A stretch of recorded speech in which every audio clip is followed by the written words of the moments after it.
Lander Ibarra. Kaya pala, bihira na siya makita, na sama-sama, sa lakad ng JM Fiang, at sa Iloilo.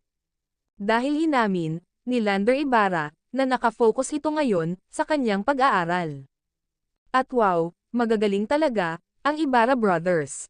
Running to cum laude pala, ang gwapitong bunso, ni JM. Samantala, nagsama-sama na nga, ang mga kaibigan, ni JM Ibarra, at ang family Smith. As usual, very supportive, ang palapansin, at palaging nakangiti, at kalog, na si Mami Myrna Smith. Panoorin natin guys, ang ganap, sa JM Fiang sa Iloilo. As usual, di nagsamuli, ang guesting ng JM Fiang. Super dami, ang supportive fans, na dumalo, sa nasabing lugar. Yung pagmamahal, ng mga netizens, kahit saang lugar mapunta, ang JM Fiang, nakakabilib. Bok, and busy ngayon, ang JM Fiang.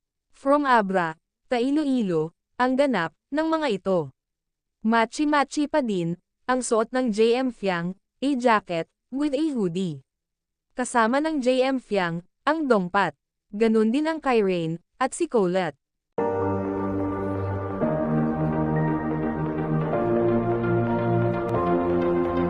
If you're someone who needs to hear this, take a breath.